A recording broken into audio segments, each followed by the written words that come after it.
The Wendigo, Part 1. 1.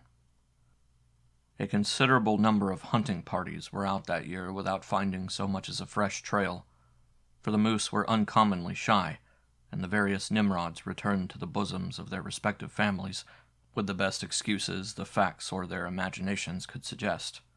Dr. Cathcart, among others, came back without a trophy, but he brought instead the memory of an experience which he declares was worth all the bull moose that had ever been shot. But then Cathcart, of Aberdeen, was interested in other things besides moose, amongst them the vagaries of the human mind. This particular story, however, found no mention in his book on collective hallucination, for the simple reason, so he confided once to a fellow colleague, that he himself played too intimate a part in it to form a competent judgment of the affair as a whole. Besides himself and his guide, Hank Davis, there was young Simpson, his nephew, a divinity student destined for the Wee Kirk, then on his first visit to Canadian backwoods, and the latter's guide, Defago. Joseph Defago was a French Canuck who had strayed from his native province of Quebec years before, and had got caught in Rat Portage when the Canadian Pacific Railway was a-building. A man who, in addition to his unparalleled knowledge of woodcraft and bush lore, could also sing the old voyageur songs and tell a capital hunting yarn into the bargain. He was deeply susceptible, moreover, to that singular spell which the wilderness lays upon certain lonely natures, and he loved the wild solitudes with a kind of romantic passion that amounted almost to an obsession. The life of the backwoods fascinated him, whence, doubtless, his surpassing efficiency in dealing with their mysteries. On this particular expedition he was Hank's choice. Hank knew him and swore by him. He also swore at him. Je parle might. And since he had a vocabulary of picturesque, if utterly meaningless oaths, the conversation between the two stalwart and hardy woodsmen was often of a rather lively description.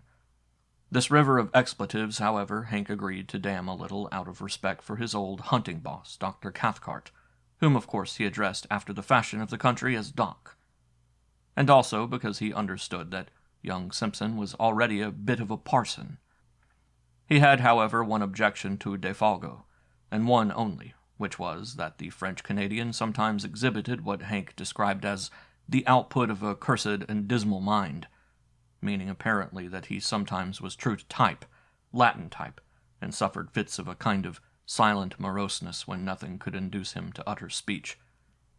Defago, that is to say, was imaginative and melancholy, and as a rule it was too long a spell of civilization that induced the attacks, for a few days of the wilderness invariably cured them. This, then, was the party of 4 that found themselves in camp the last week in October of that shy moose year, way up in the wilderness north of Rat Portage, a forsaken and desolate country. There was also Punk, an Indian, who had accompanied Dr. Cathcart and Hank on their hunting trips in previous years, and who acted as cook. His duty was merely to stay in camp, catch fish, and prepare venison steaks and coffee at a few minutes' notice. He dressed in the worn-out clothes bequeathed to him by former patrons, and, except for his coarse black hair and dark skin, he looked in these city garments no more like a real redskin than a stage Negro looks like a real African. For all that, however, Punk had in him still the instincts of his dying race. His taciturn silence and his endurance survived, also his superstition. The party around the blazing fire that night were despondent, for a week had passed without a single sign of recent moose discovering itself. Defago had sung his song and plunged into a story, but Hank in bad humor reminded him so often that he kept mussing up the facts so that it was most all nothing but a pettered-out lie, that the Frenchman had finally subsided into a sulky silence which nothing seemed likely to break. Dr. Cathcart and his nephew were fairly done after an exhausting day. Punk was washing up the dishes, grunting to himself under the lean-to of branches, where he later also slept. No one troubled to stir the slowly dying fire. Overhead the stars were brilliant in a sky quite wintry, and there was so little wind that ice was already forming stealthily along the shores of the still lake behind them. The silence of the vast listening forest stole forward and enveloped them. Hank broke in suddenly with his nasal voice. I'm in favor of breaking new ground tomorrow, Doc, he observed with energy, looking across at his employer. We don't stand a dead Dago's chance about here. Agreed, said Cathcart, always a man of few words. Think the idea's good. Sure, Pop, it's good, Hank resumed with confidence. Suppose now you and I strike west, up Garden Lake way for a change. None of us ain't touched that quiet bit of land yet. I'm with you. And you, DeFago, take Mr. Simpson along in the small canoe, skip across the lake, portage over into 50 Island water, and take a good squint down that southern shore. The moose yarded there like hell last year, and for all we know, they may be doing it again this year just to spite us. DeFago, keeping his eyes on the fire, said nothing by way of reply. He was still offended, possibly, about his interrupted story. No one's been up that way this year, and I'll lay my bottom dollar on that, Hank added with emphasis, as though he had a reason for knowing. He looked over at his partner sharply.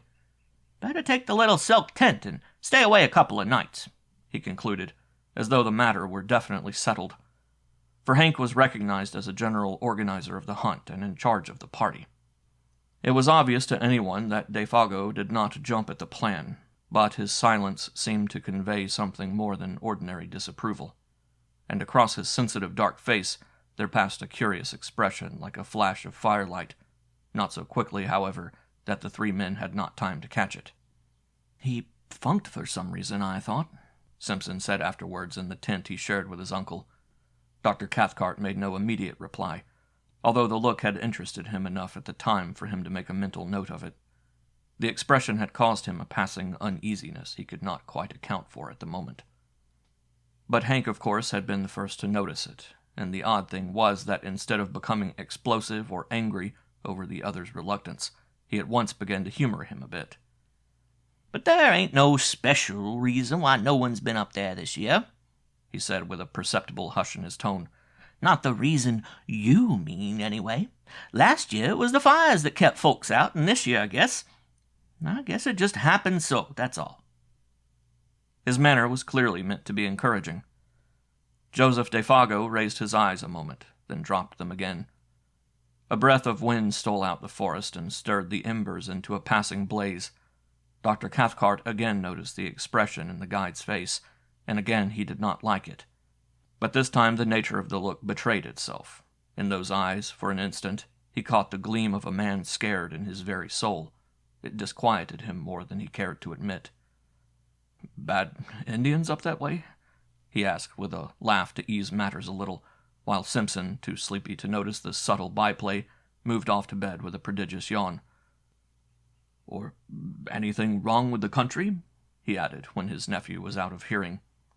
Hank met his eye with something less than his usual frankness.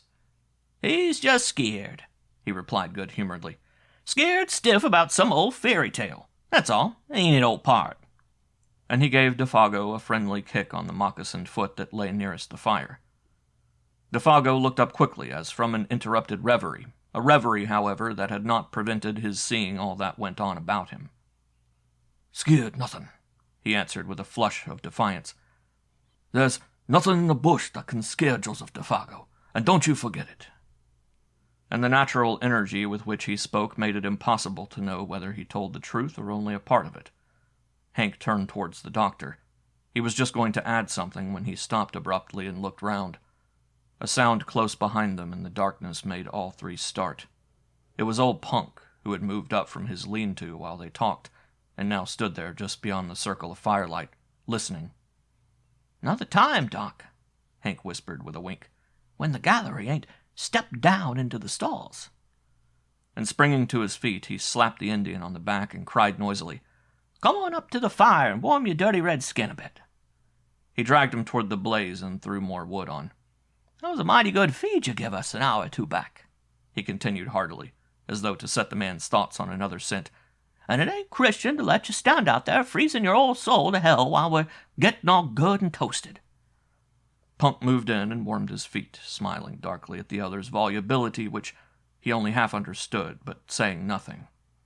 And presently Dr. Cathcart, seeing that further conversation was impossible, followed his nephew's example and moved off to the tent, leaving the three men smoking over the now blazing fire.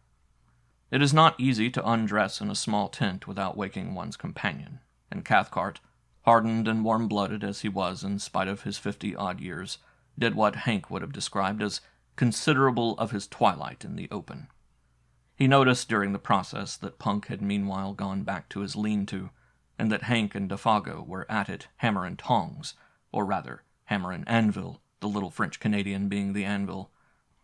It was all very like the conventional stage picture of Western melodrama, the fire lighting up their faces with patches of alternate red and black, Defago in slouch hat and moccasins and the part of the Badlands villain, Hank open-faced and hatless, with that reckless fling of his shoulders, the honest and deceived hero, and old Punk eavesdropping in the background, supplying the atmosphere of mystery. The doctor smiled as he noticed the details, but at the same time something deep within him, he hardly knew what, shrank a little, as though an almost imperceptible breath of warning had touched the surface of his soul and was gone again before he could seize it. Probably it was traceable to that scared expression he had seen in the eyes of Defago. Probably, for this hint of fugitive emotion otherwise escaped his usually so keen analysis. Defago, he was vaguely aware, might cause trouble somehow. He was not as steady a guide as Hank, for instance. Further than that he could not get. He watched the men a moment longer before diving into the stuffy tent, where Simpson already slept soundly. Hank, he saw, was swearing like a mad African in a New York nigger saloon, but it was the swearing of affection. The ridiculous oaths flew freely now that the cause of their obstruction was asleep. Presently he put his arm almost tenderly upon his comrade's shoulder, and they moved off together into the shadows where their tent stood faintly glimmering. Punk, too, a moment later followed their example, and disappeared between his odorous blankets in the opposite direction. Dr. Cathcart then likewise turned in, weariness and sleep still fighting in his mind, with an obscure curiosity to know what it was had scared Defago about the country up 50 Island Waterway. Wondering, too, why Punk's presence had prevented the completion of what Hank had to say. Then sleep overtook him. He would know tomorrow. Hank would tell him the story while they trudged after the elusive moose. Deep silence fell about the little camp, planted there so audaciously in the jaws of the wilderness. The lake gleamed like a sheet of black glass beneath the stars. The cold air pricked. In the draughts of night that poured their silent tide from the depths of the forest, with messages from distant ridges and from lakes just beginning to freeze, there lay already the faint bleak odors of coming winter. White men, with their dull scent, might never have divined them. The fragrance of the wood fire would have concealed from them these almost electrical hints of moss and bark and hardening swamp 100 miles away. Even Hank and Defago, subtly in league with the soul of the woods as they were, would probably have spread their delicate nostrils in vain. But an hour later, when all slept like the dead, old Punk crept from his blankets and went down to the shore of the lake like a shadow, silently as only Indian blood can move. He raised his head and looked about him. The thick darkness rendered sight of small avail, but, like the animals, he possessed other senses that darkness could not mute. He listened, then sniffed the air. Motionless as a hemlock stem, he stood there.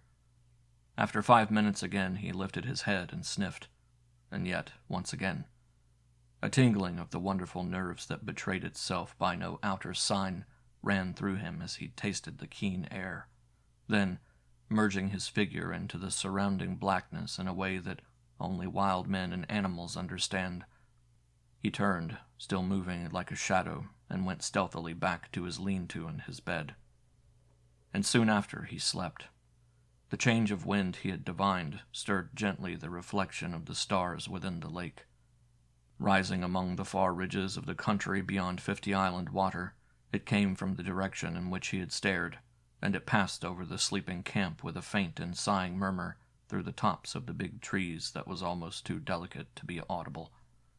With it, down the desert paths of night, though too faint, too high even for the Indian's hair-like nerves, there passed a curious thin odor, strangely disquieting, an odor of something that seemed unfamiliar, utterly unknown. The French-Canadian and the man of Indian blood each stirred uneasily in his sleep just about this time, though neither of them woke. Then the ghost of that unforgettably strange odor passed away, and was lost among the leaves of tenantless forest beyond.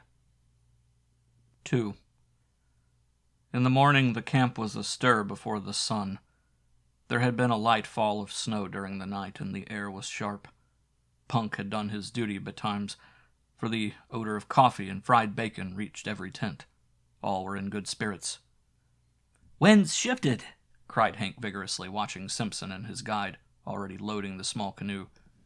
"It's across the lake. Dead right for you fellers. And the snow'll make bully trails. If there's any more moose mussing about up thar, they'll not get so much as tail end scent of you, with the wind as it is. Good luck, Monsieur Defago," he added, facetiously giving the name its French pronunciation for once. "Bon chance." Defago returned the good wishes, apparently in the best of spirits, the silent mood gone. Before 8 o'clock, old Punk had the camp to himself. Cathcart and Hank were far along the trail that led westwards, while the canoe that carried Defago and Simpson, with silk tent and grub for 2 days, was already a dark speck bobbing on the bosom of the lake, going due east. The wintry sharpness of the air was tempered now by a sun that topped the wooded ridges and blazed with a luxurious warmth upon the world of lake and forest below. Loons flew skimming through the sparkling spray that the wind lifted. Divers shook their dripping heads to the sun and popped smartly out of sight again. And as far as eye could reach rose the leagues of endless, crowding bush, desolate in its lonely sweep and grandeur, untrodden by foot of man, and stretching its mighty and unbroken carpet right up to the frozen shores of Hudson Bay. Simpson, who saw it all for the first time as he paddled hard in the bows of the dancing canoe, was enchanted by its austere beauty. His heart drank in the sense of freedom and great spaces, just as his lungs drank in the cool and perfumed wind. Behind him in the stern seat, singing fragments of his native shanties, Defago steered the craft of birch bark like a thing of life, answering cheerfully all his companions' questions. Both were gay and light-hearted. On such occasions men lose the superficial worldly distinctions. They become human beings working together for a common end. Simpson, the employer, and Defago, the employed, among those primitive forces, were simply two men, the guider and the guided. Superior knowledge, of course, assumed control, and the younger man fell without a second thought into the quasi-subordinate position. He never dreamed of objecting when Defago dropped the Mr. and addressed him as, say, Simpson, or Simpson Boss, which was invariably the case before they reached the farther shore after a stiff paddle of 12 miles against a headwind. He only laughed and liked it, then ceased to notice it at all. For this divinity student was a young man of parts and character, though as yet, of course, untraveled, and on this trip, the first time he had seen any country but his own in little Switzerland, the huge scale of things somewhat bewildered him. It was one thing, he realized, to hear about primeval forests, but quite another to see them.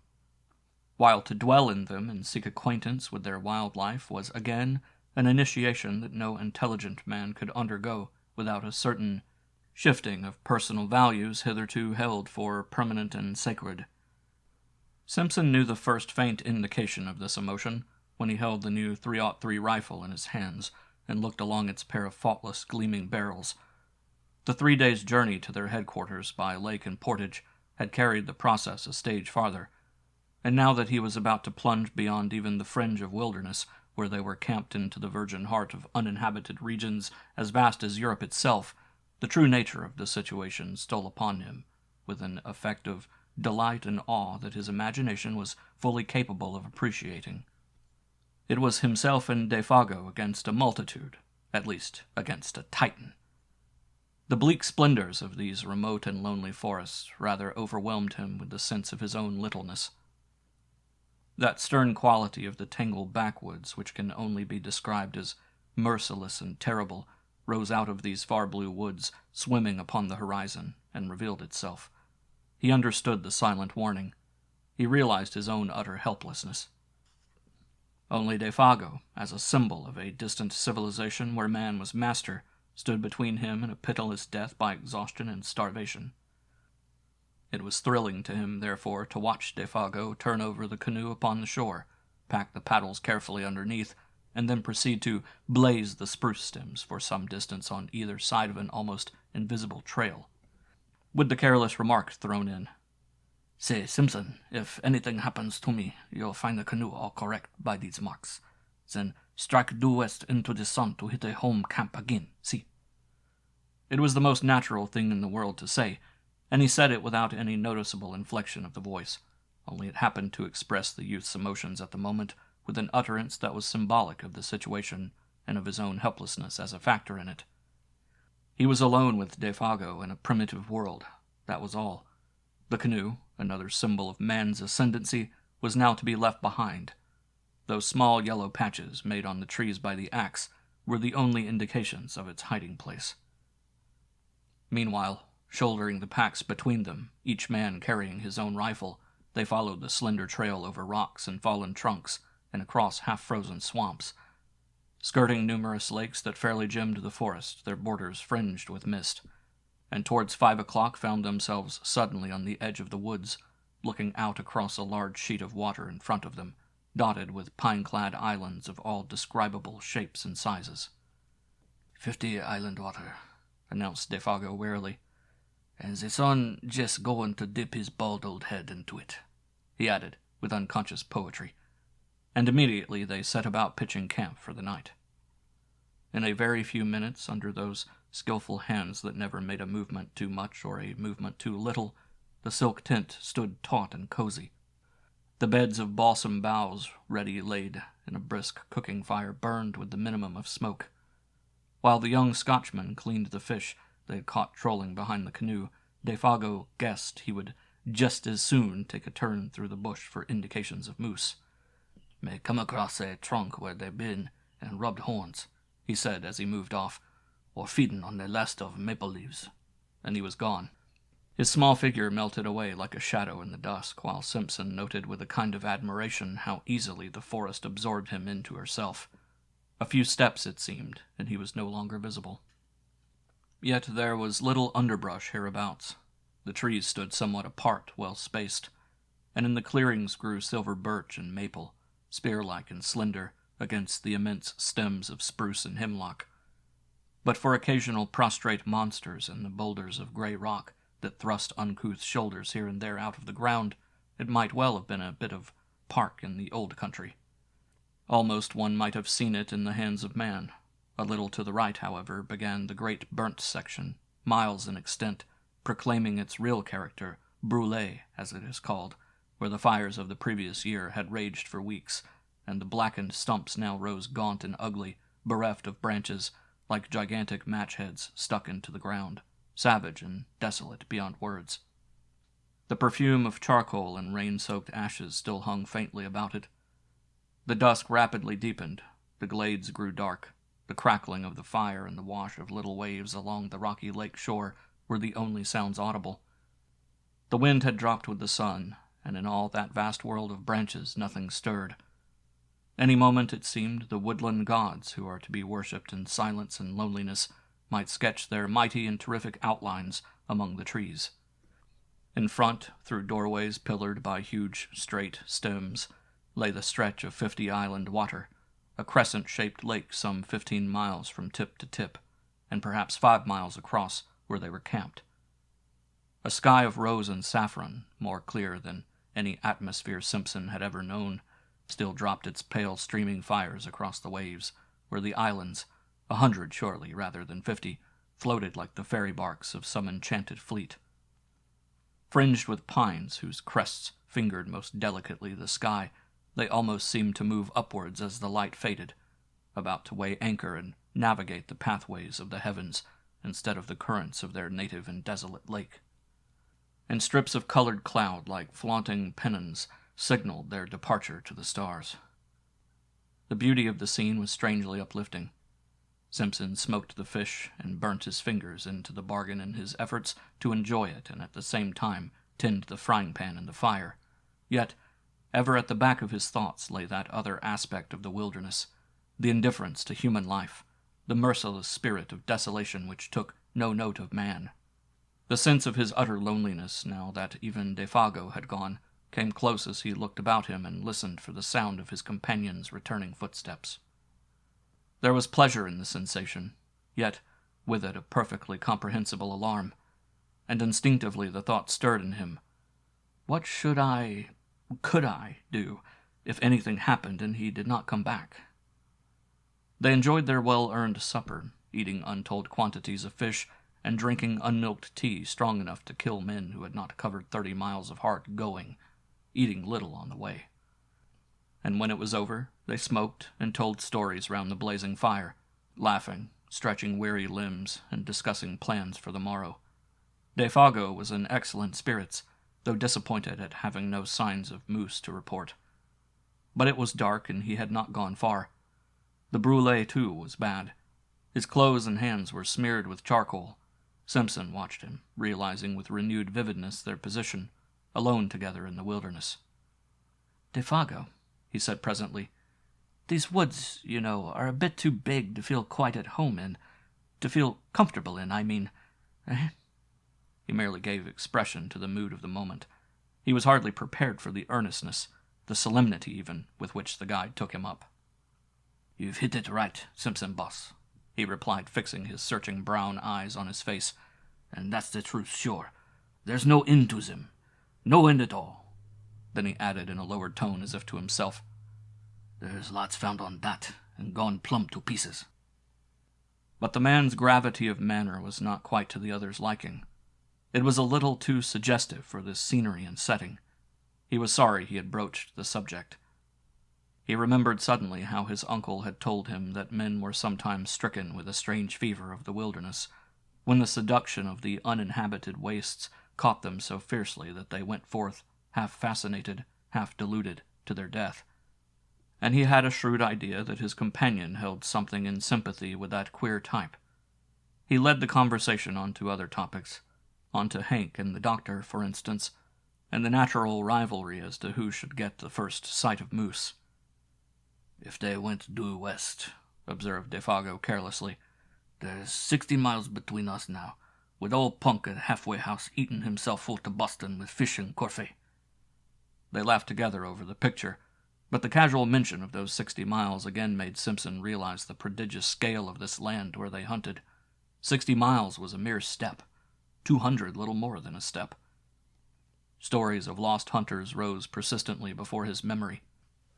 The passion and mystery of homeless and wandering men, seduced by the beauty of great forests, swept his soul in a way too vivid to be quite pleasant.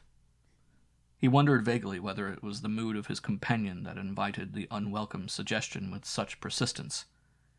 "Sing us a song, Defago, if you're not too tired," he asked. "One of these old voyageur songs you sang the other night." He handed his tobacco pouch to the guide and then filled his own pipe, while the Canadian, nothing loth, sent his light voice across the lake in one of those plaintive, almost melancholy shanties with which lumbermen and trappers lessen the burden of their labor.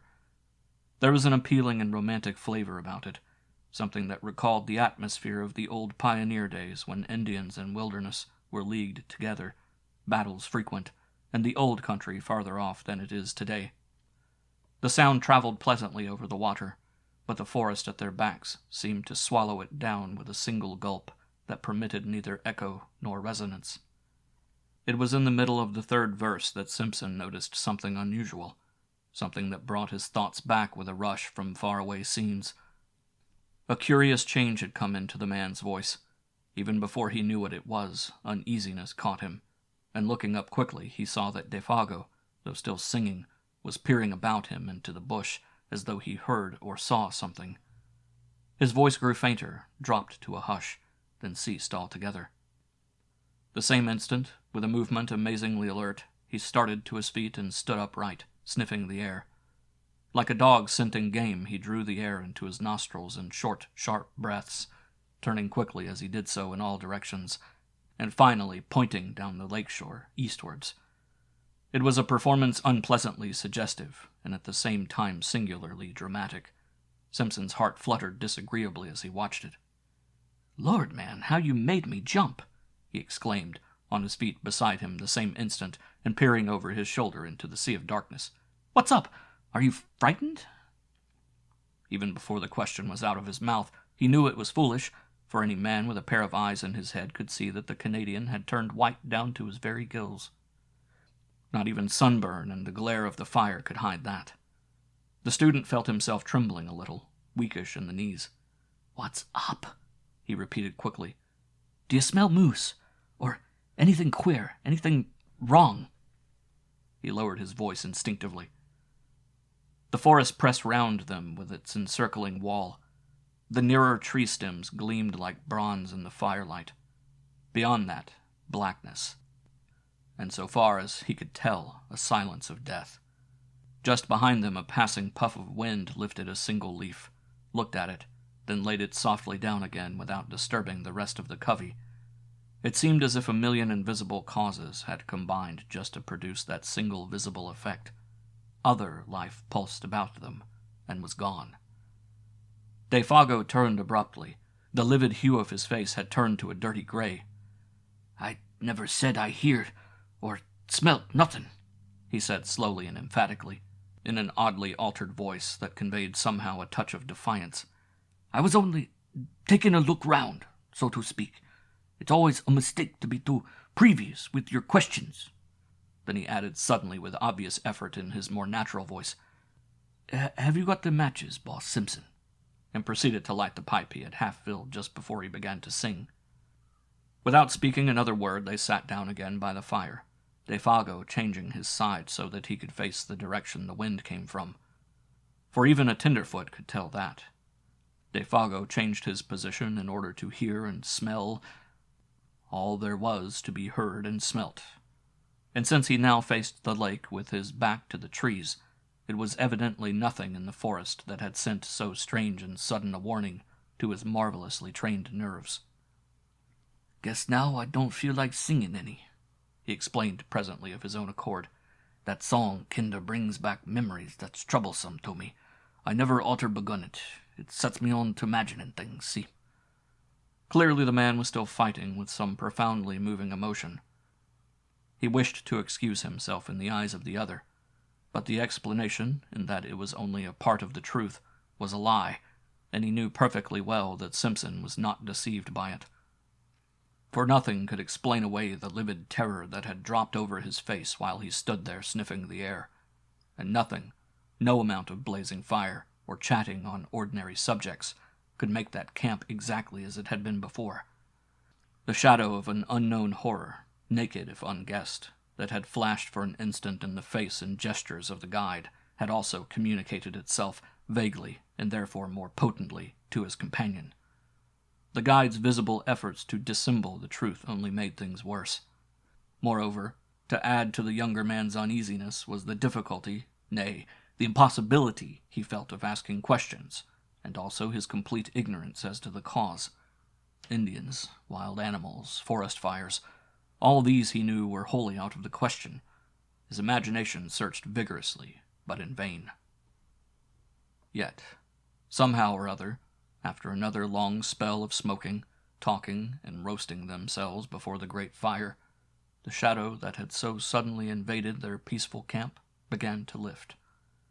Perhaps Defago's efforts or the return of his quiet and normal attitude accomplished this. Perhaps Simpson himself had exaggerated the affair out of all proportion to the truth, or possibly the vigorous air of the wilderness brought its own powers of healing. Whatever the cause, the feeling of immediate horror seemed to have passed away as mysteriously as it had come, for nothing occurred to feed it. Simpson began to feel that he had permitted himself the unreasoning terror of a child. He put it down partly to a certain subconscious excitement that this wild and immense scenery generated in his blood, partly to the spell of solitude, and partly to over-fatigue. That pallor in the guide's face was, of course, uncommonly hard to explain, yet it might have been due in some way to an effect of firelight, or his own imagination. He gave it the benefit of the doubt. He was Scotch. When a somewhat unordinary emotion had disappeared, the mind always finds a dozen ways of explaining away its causes. Simpson lit a last pipe and tried to laugh to himself. On getting home to Scotland it would make quite a good story. He did not realize that this laughter was a sign that terror still lurked in the recesses of his soul, that in fact it was merely one of the conventional signs by which a man, seriously alarmed, tries to persuade himself that he is not so. Defago, however, heard that low laughter and looked up with surprise on his face. The two men stood, side by side, kicking the embers about before going to bed. It was 10 o'clock, a late hour for hunters to be still awake. "What's tickling yer?" he asked in his ordinary tone, yet gravely. I was thinking of our little toy woods at home, just at that moment," stammered Simpson, coming back to what really dominated his mind, and startled by the question. "And comparing them to all this," and he swept his arm round to indicate the bush. A pause followed in which neither of them said anything. "All the same, I wouldn't laugh about it if I were you," Defago added, looking over Simpson's shoulder into the shadows. "There's places in there nobody would never see into. Nobody knows what lives in there either." "Too big? Too far off?" The suggestion in the guide's manner was immense and horrible. Defago nodded. The expression on his face was dark. He too felt uneasy. The young man understood that in a hinterland of this size there might well be depths of wood that would never in the life of the world be known or trodden. The thought was not exactly the sort he welcomed. In a loud voice, cheerfully, he suggested that it was time for bed.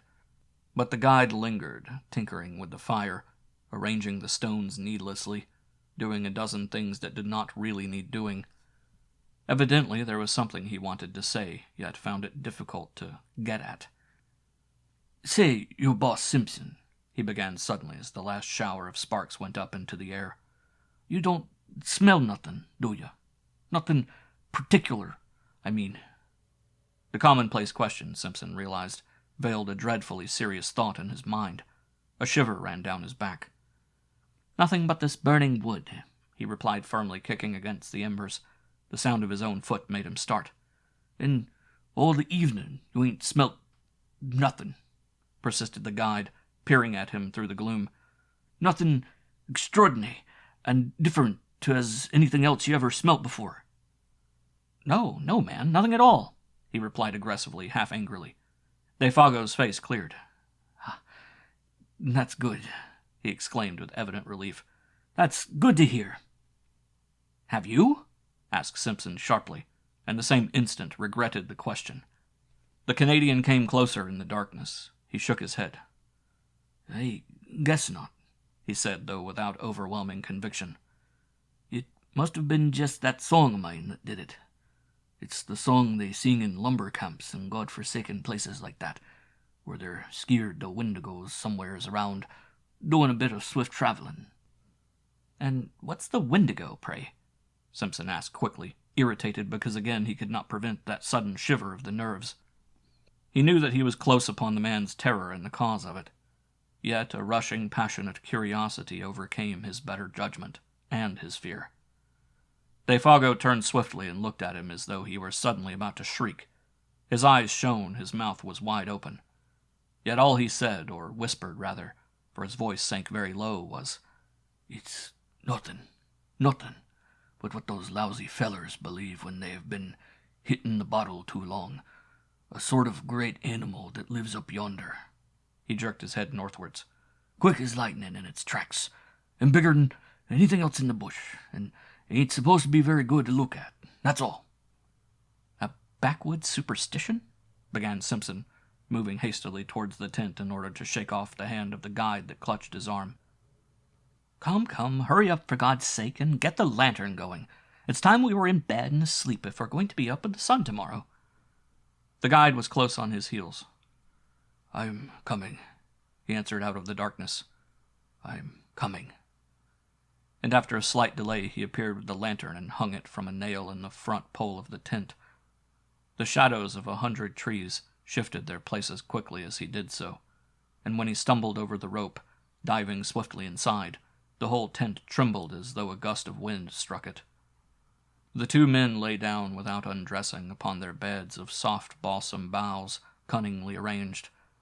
Inside all was warm and cozy, but outside the world of crowding trees pressed close about them, marshalling their million shadows and smothering the little tent that stood there like a wee white shell facing the ocean of tremendous forest. Between the two lonely figures within, however, there pressed another shadow that was not a shadow from the night.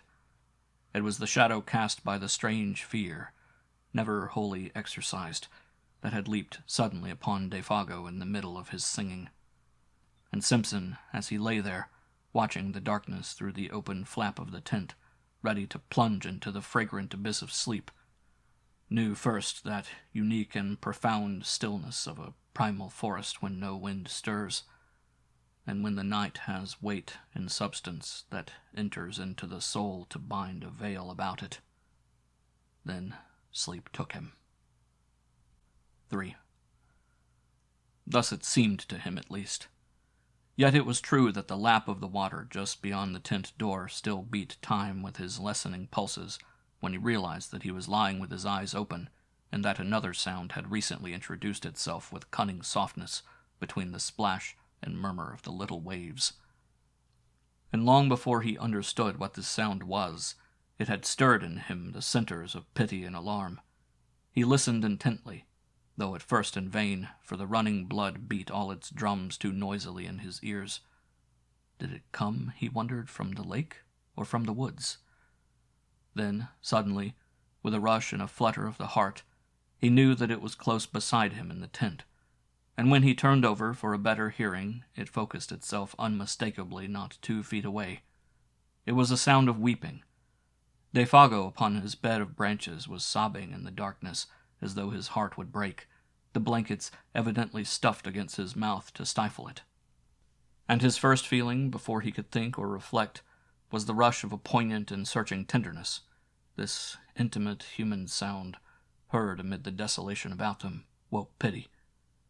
It was so incongruous, so pitifully incongruous, and so vain. Tears, in this vast and cruel wilderness.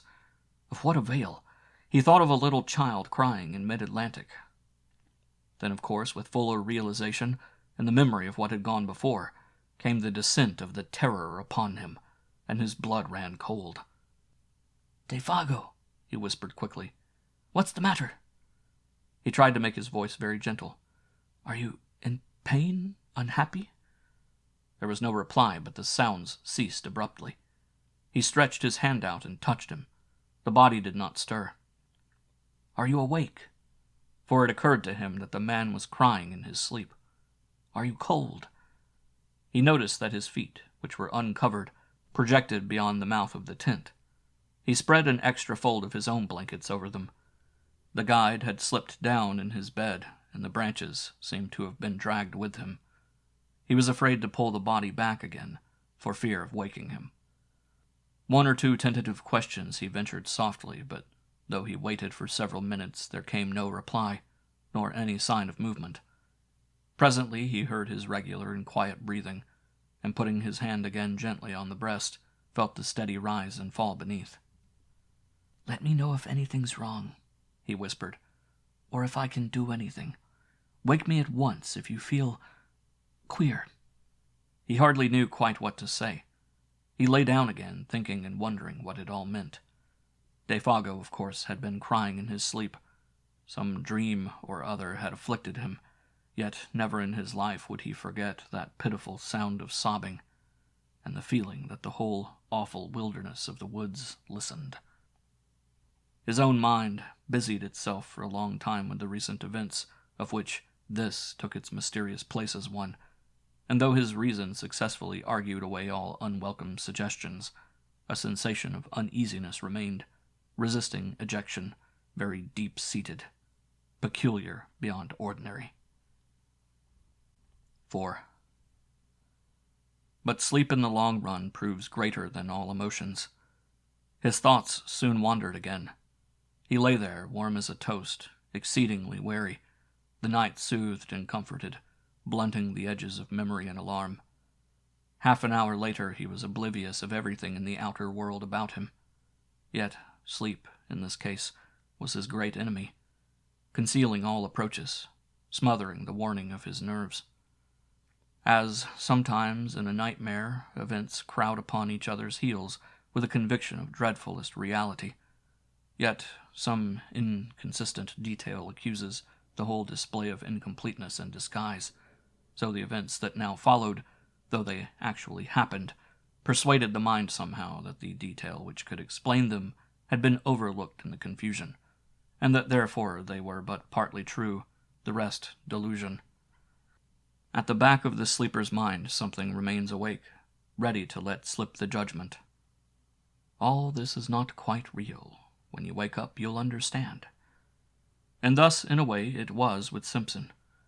The events, not wholly inexplicable or incredible in themselves, yet remained for the man who saw and heard them a sequence of separate acts of cold horror, because the little piece that might have made the puzzle clear lay concealed or overlooked. So far as he can recall, it was a violent moment, running downwards through the tent towards the door, that first woke him and made him aware that his companion was sitting bolt upright beside him, quivering. Hours must have passed, for it was the pale gleam of the dawn that revealed his outline against the canvas. This time the man was not crying. He was quaking like a leaf. The trembling he felt plainly through the blankets down the entire length of his own body. Defago had huddled down against him for protection, shrinking away from something that apparently concealed itself near the door flaps of the little tent. Simpson thereupon called out in a loud voice some question or other. In the first bewilderment of waking he does not remember exactly what, and the man made no reply. The atmosphere and feeling of true nightmare lay horribly about him, making movement and speech both difficult. At first, indeed, he was not sure where he was, whether in one of the earlier camps or at home in his bed at Aberdeen. The sense of confusion was very troubling. And next, almost simultaneous with his waking it seemed, the profound stillness of the dawn outside was shattered by a most uncommon sound. It came without warning or audible approach, and it was unspeakably dreadful. It was a voice, Simpson declares, possibly a human voice, hoarse yet plaintive, a soft roaring voice, close outside the voice, overhead rather than upon the ground, of immense volume, while in some strange way most penetratingly and seductively sweet. It rang out, too, in 3 separate and distinct notes or cries that bore in some odd fashion a resemblance, far-fetched yet recognizable, to the name of the guide. Defago.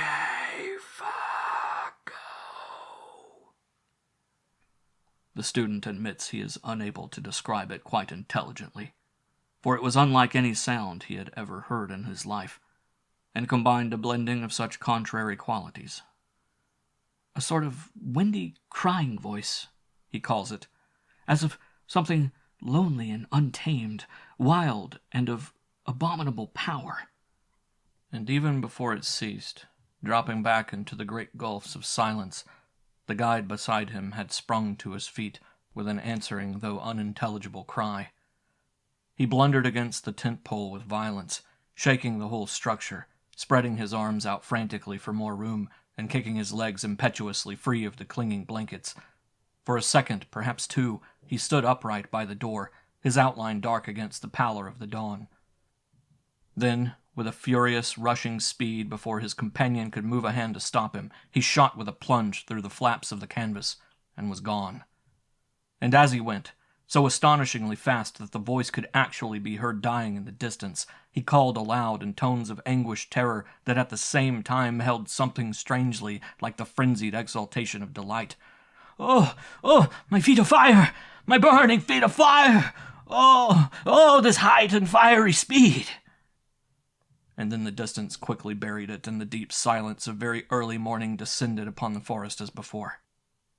It had all come about with such rapidity that, but for the evidence of the empty bed beside him, Simpson could almost have believed it to have been the memory of a nightmare carried over from sleep. He still felt the warm pressure of the vanished body against his side. There lay the twisted blankets in a heap. The very tent yet trembled with the vehemence of the impetuous departure. The strange words rang in his ears, as though he still heard them in the distance, wild language of a sudden stricken mind. Moreover, it was not only the senses of sight and hearing that reported uncommon things to his brain, for even while the man cried and ran, he had become aware that a strange perfume, faint yet pungent, pervaded the interior of the tent. And it was at this point, it seems, brought to himself by the consciousness that his nostrils were taking this distressing odor down into his throat, that he found his courage, sprang quickly to his feet, and went out. The gray light of dawn that dropped, cold and glimmering, between the trees revealed the scene tolerably well.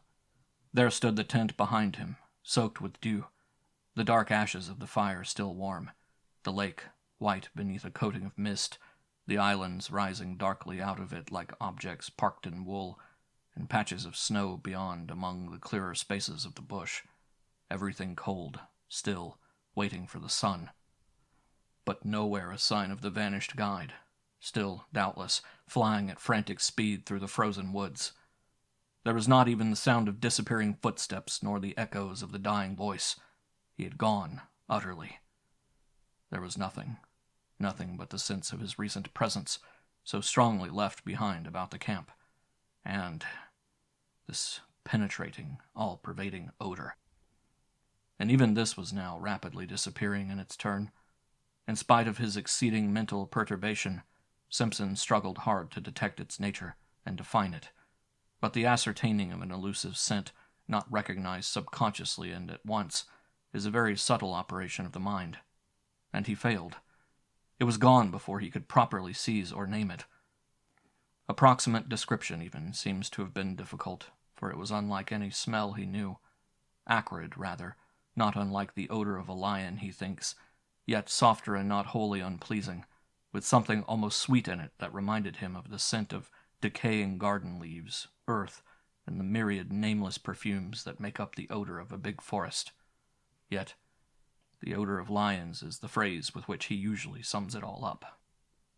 Then it was wholly gone, and he found himself standing by the ashes of the fire in a state of amazement and stupid terror that left him the helpless prey of anything that chose to happen. Had a muskrat poked its pointed muzzle over a rock, or a squirrel scuttled in that instant down the bark of a tree, he would most likely have collapsed without more ado and fainted, for he felt about the whole affair the touch somewhere of a great outer horror. And his scattered powers had not as yet had time to collect themselves into a definite attitude of fighting self-control. Nothing did happen, however. A great kiss of wind ran softly through the awakening forest, and a few maple leaves here and there rustled tremblingly to earth. The sky seemed to grow suddenly much lighter.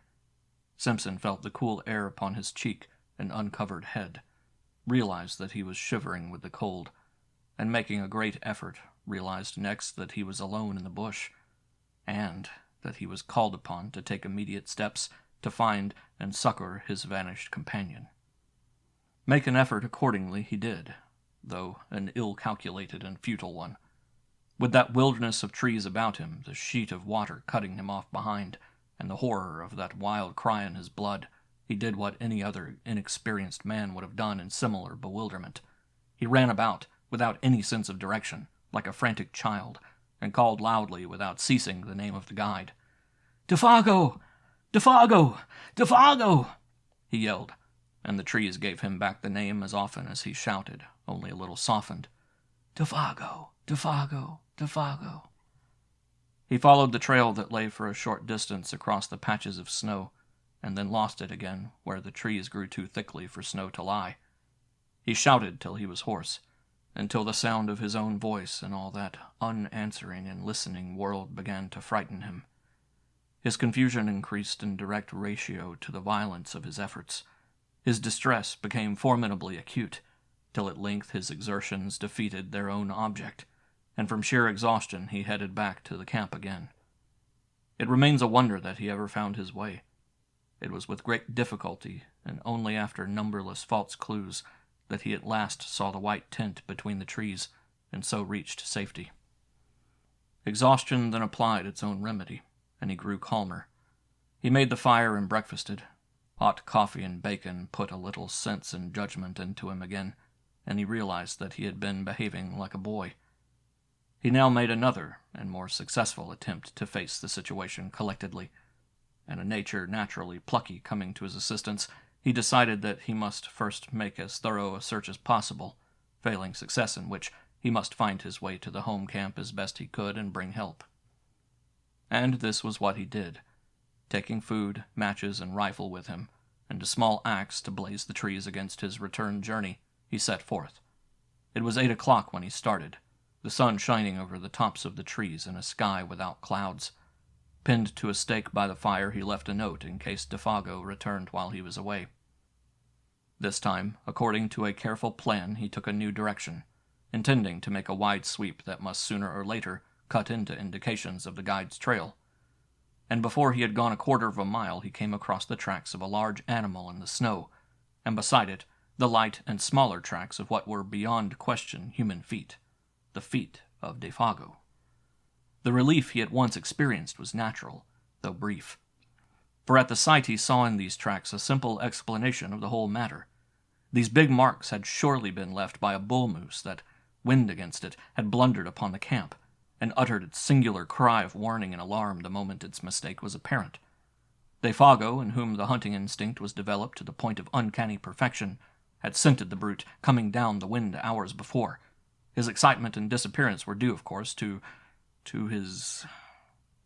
Then the impossible explanation at which he grasped faded, as common sense showed him mercilessly that none of this was true.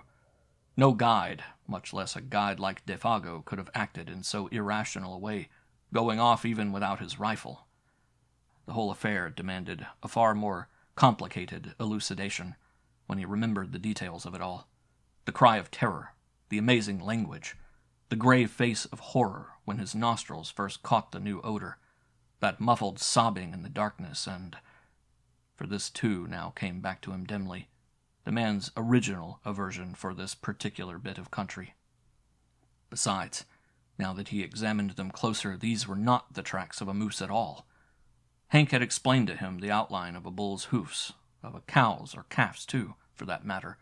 He had drawn them clearly on a strip of birch bark, and these were wholly different. They were big, round, ample, and with no pointed outline as of sharp hoofs. He wondered for a moment whether bear tracks were like that. There was no other animal he could think of, for caribou did not come so far south at this season, and even if they did, would leave hoof marks. They were ominous signs, these mysterious writings left in the snow by the unknown creature that had lured a human being away from safety. And when he coupled them in his imagination with that haunting sound that broke the stillness of the dawn, a momentary dizziness shook his mind, distressing him again beyond belief. He felt the threatening aspect of it all, and, stooping down to examine the marks more closely, he caught a faint whiff of that sweet yet pungent odor that made him instantly straighten up again, fighting a sensation almost of nausea. Then his memory played him another evil trick. He suddenly recalled those uncovered feet projecting beyond the edge of the tent, and the body's appearance of having been dragged towards the opening. The man's shrinking from something by the door when he woke later. The details now beat against his trembling mind with concerted attack. They seemed to gather in those deep spaces of the silent forest about him, where the host of trees stood waiting, listening, watching to see what he would do. The woods were closing round him. With the persistence of true pluck, however, Simpson went forward, following the tracks as best he could, smothering these ugly emotions that sought to weaken his will. He blazed innumerable trees as he went, ever fearful of being unable to find the way back, and calling aloud at intervals of a few seconds the name of the guide. The dull tapping of the axe upon the massive trunks and the unnatural accents of his own voice became at length sounds that he even dreaded to make, dreaded to hear, for they drew attention without ceasing to his presence and exact whereabouts. And if it were really the case that something was hunting himself down in the same way that he was hunting down another... With a strong effort he crushed the thought out the instant it rose. It was the beginning, he realized, of a bewilderment utterly diabolical and kind that would speedily destroy him. Although the snow was not continuous, lying merely in shallow flurries over the more open spaces, he found no difficulty in following the tracks for the first few miles. They went straight as a ruled line wherever the trees permitted. The stride soon began to increase in length, till it finally assumed proportions that seemed absolutely impossible for any ordinary animal to have made. Like huge flying leaps they became. One of these he measured, and though he knew that stretch of 18 feet must be somehow wrong, he was at a complete loss to understand why he found no signs on the snow between the extreme points. But what perplexed him even more, making him feel his vision had gone utterly awry, was that Defago's stride increased in the same manner, and finally covered the same incredible distances. It looked as if the great beast had lifted him with it and carried him across these astonishing intervals. Simpson, who was much longer in the limb, found that he could not compass even half the stretch by taking a running jump. And the sight of these huge tracks, running side by side, silent evidence of a dreadful journey in which terror or madness had urged to impossible results, was profoundly moving. It shocked him in the secret depths of his soul. It was the most horrible thing his eyes had ever looked upon. He began to follow them mechanically, absent-mindedly almost, ever peering over his shoulder to see if he too were being followed by something with a gigantic tread. And soon it came about that he no longer quite realized what it was they signified, these impressions left upon the snow by something nameless and untamed, always accompanied by the footmarks of the little French-Canadian, his guide, his comrade, the man who had shared his tent a few hours before, chatting, laughing, even singing by his side.